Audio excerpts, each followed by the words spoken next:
মৰমৰ ছাত্ৰ-ছাত্ৰীসকল, আজি তোমালোকৰ বাবে নেৰেশ্যনৰ দ্বিতীয় তথা শেষ খণ্ডৰ ভিডিঅ'টো লৈ উপস্থিত হৈছোঁ।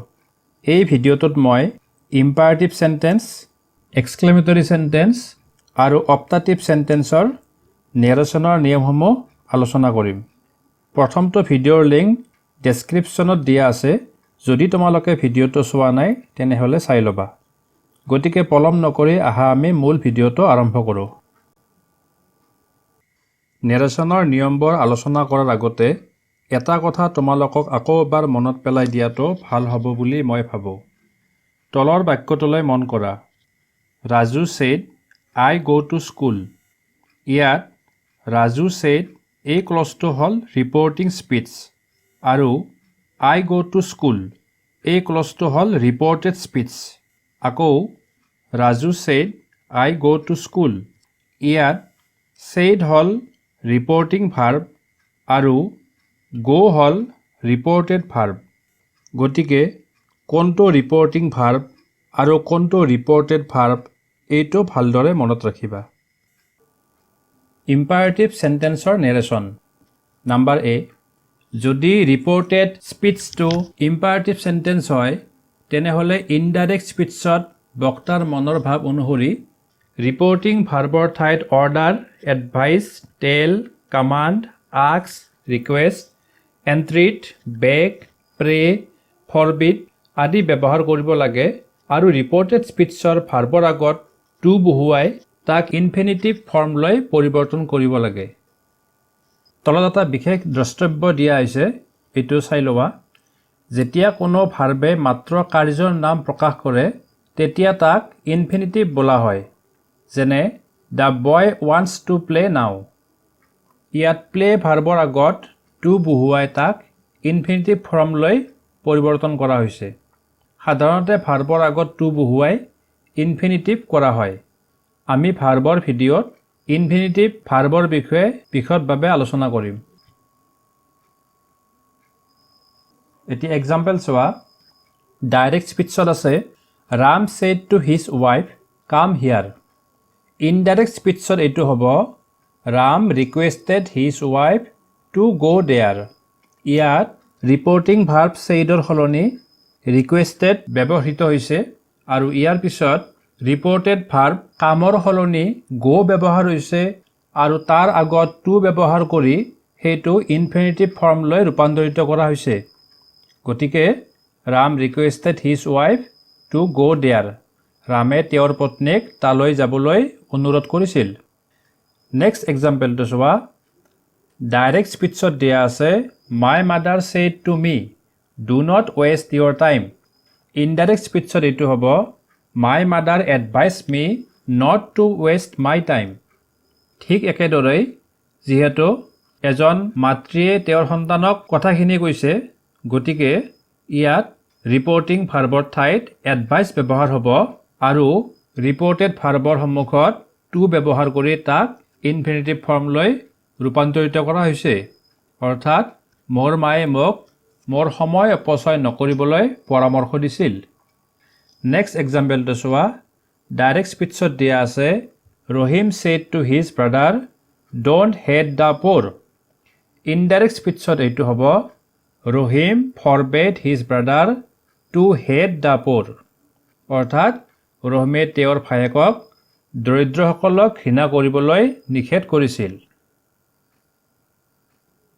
মৰমৰ ছাত্ৰ-ছাত্ৰীসকল, তোমালোকে ভালদৰে মনত ৰাখিবা, যদি ৰিপৰ্টেড স্পীচত বক্তাৰ মনৰ ভাৱ বুজি পোৱাটো সম্ভৱ নহয় বা বক্তাৰ ২-৩টা ভাৱ ব্যক্ত হয় তেনেহ'লে ৰিপৰ্টিং ভাৰ্বৰ ঠাইত told ব্যৱহাৰ কৰা হয়। এটা উদাহৰণ চোৱা। ডাইৰেক্ট স্পীচত দিয়া আছে I said to him, go home at once. এই বাক্যটোত অৰ্থাৎ ৰিপৰ্টেড স্পীচৰ কথাখিনিত বক্তাৰ মনৰ ভাৱটো বুজি পোৱাত অলপ হ'লেও অসুবিধা হৈছে। গতিকে এনেকুৱা বাক্যৰ ক্ষেত্ৰত ৰিপৰ্টিং ভাৰ্বৰ সলনি told ব্যৱহাৰ কৰা হয়। ইয়াত ইনডাইৰেক্ট স্পীচত হ'ব I told him to go home at once.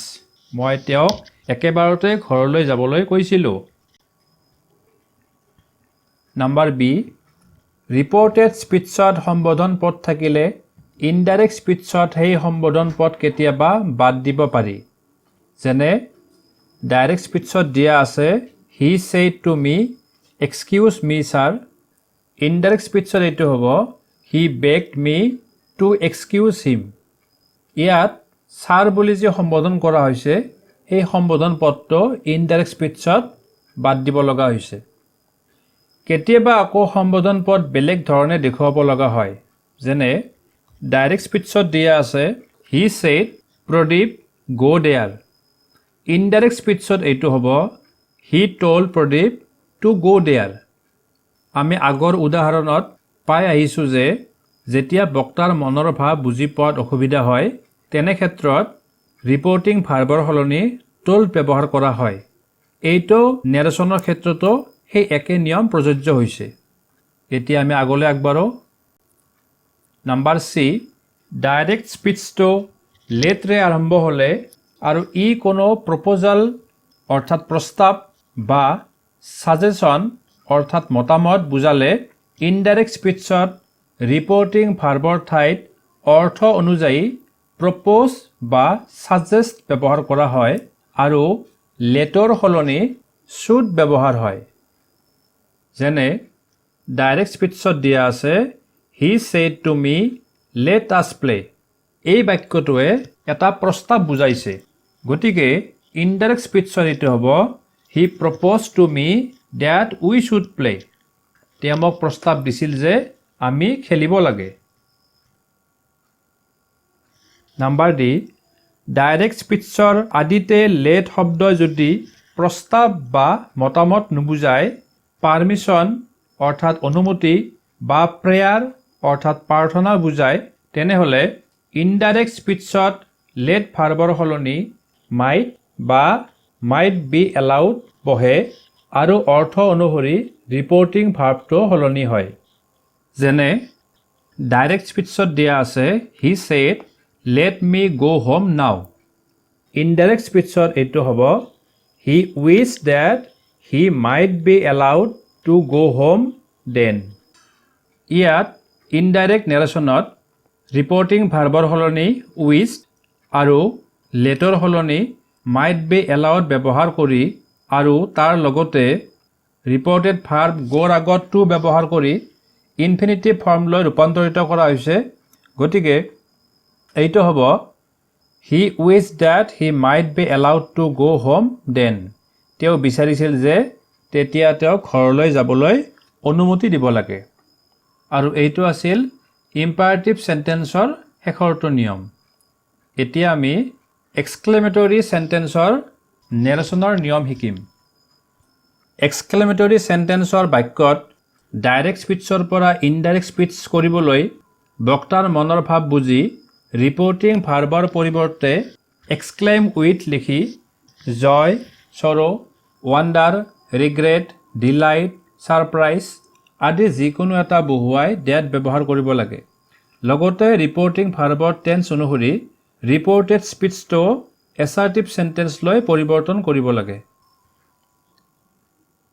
যেনে ডাইৰেক্ট স্পীচত দিয়া আছে he said alas I am dead indirect স্পীচত এইটো হ'ব he exclaim with sorrow that he was dead ইয়াত ৰিপৰ্টিং ভাৰ্বৰ ঠাইত এক্সক্লেইম উইথ ব্যৱহাৰ কৰা হৈছে আৰু তাৰ পিছত যিহেতু তেখেতে দুখেৰে কৈছিল সেইবাবে চৰো ৱাৰ্ড ব্যৱহাৰ কৰা হৈছে আৰু ইয়াৰ পিছত ডেট ব্যৱহাৰ কৰি ৰিপৰ্টেড স্পীচটো এছাৰ্টিভ চেণ্টেন্সলৈ ৰূপান্তৰিত কৰা হৈছে তেওঁ দুখৰ সৈতে কৈছিল যে তেওঁ মৰিছে ইয়াত তেখেতৰ মৃত্যুৰ কথা কোৱা হোৱা নাই ইয়াত তেখেত যে বিশেষ বিপদত পৰিছে সেই কথাটো বুজোৱা হৈছে নেক্সট এক্সাম্পলটো চোৱা ডাইৰেক্ট স্পীচত দিয়া আছে he said hurrah I have won the game ইয়াত খেলখনত জিকি আনন্দ প্ৰকাশ কৰিছে গতিকে ইয়াত ইনডাইৰেক্ট স্পীচত হ'ব he exclaim with joy that he had won the game তেওঁ আনন্দৰে কৈছিল যে তেওঁ খেলখন জিকিছিল নেক্সট এক্সাম্পলটো চোৱা ডাইৰেক্ট স্পীচত দিয়া আছে he shed what a ton building it is ইয়াত বক্তাজনে অট্টালিকাটো দেখি আচৰিত হৈছিল গতিকে ইনডাইৰেক্ট স্পীচত এইটো হ'ব he exclaim with wonder that it was a very tall building. ইয়াতো ইনডাইৰেক্ট স্পীচত ৰিপৰ্টিং ভাৰ্বৰ ঠাইত এক্সক্লেইম উইথ ব্যৱহাৰ কৰা হৈছে আৰু তাৰপিছত ৱাণ্ডাৰ ব্যৱহাৰ কৰি ডেট কনজাংশ্যন ব্যৱহাৰ হৈছে আৰু তাৰপিছত এক্সক্লেমেটৰী চেণ্টেন্সটো এছাৰ্টিভ চেণ্টেন্সলৈ ৰূপান্তৰিত কৰা হৈছে। গতিকে এইটো হ'ব he exclaim with wonder that it was a very tall building. তেওঁ আচৰিত হৈ কৈছিল যে এইটো এটা অতি ওখ অট্টালিকা।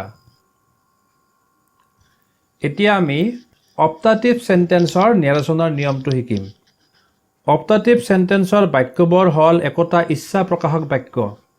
এনেধৰণৰ বাক্য ডাইৰেক্ট স্পীচৰ পৰা ইনডাইৰেক্ট স্পীচ কৰিবলৈ বক্তাৰ মনৰ ভাৱ বুজি ডাইৰেক্ট স্পীচৰ ৰিপৰ্টিং ভাৰ্বৰ ঠাইত উইষ্ট, প্ৰেইড, ব্লেছড আদি যিকোনো এটা ভাৰ্ব ব্যৱহাৰ কৰি তাৰপিছত ডেট বহুৱাই ৰিপৰ্টেড ক্লজৰ অপটেটিভ ফৰ্মটো এছাৰ্টিভ চেণ্টেন্সলৈ পৰিৱৰ্তন কৰিব লাগে।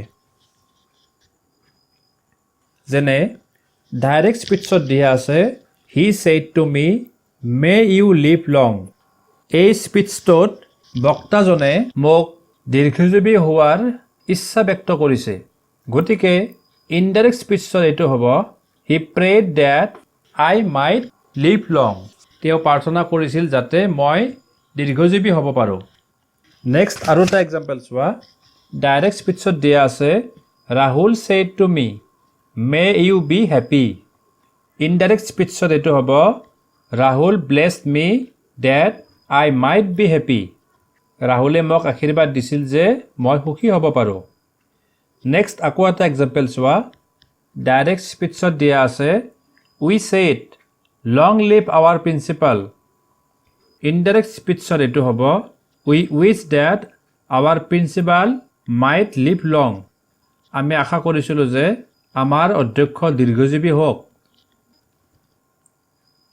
গতিকে আজিৰ ভিডিঅ'ত তোমালোকক ইম্পাৰেটিভ চেণ্টেন্স, এক্সক্লেমেটৰী চেণ্টেন্স আৰু অপটাটিভ চেণ্টেন্সৰ নিয়মকেইটা কৈ দিয়া হ'ল আৰু ইয়াৰ আগৰ ভিডিঅ'টোত এছাৰ্টিভ চেণ্টেন্স আৰু ইণ্টাৰগেটিভ চেণ্টেন্সৰ নেৰেশ্যনৰ নিয়মবিলাক কৈ দিয়া হৈছে। গতিকে তোমালোকে সেই ভিডিঅ'টো মনোযোগেৰে চাবা আৰু নিয়মবোৰ মনত ৰাখিবলৈ যত্ন কৰিবা।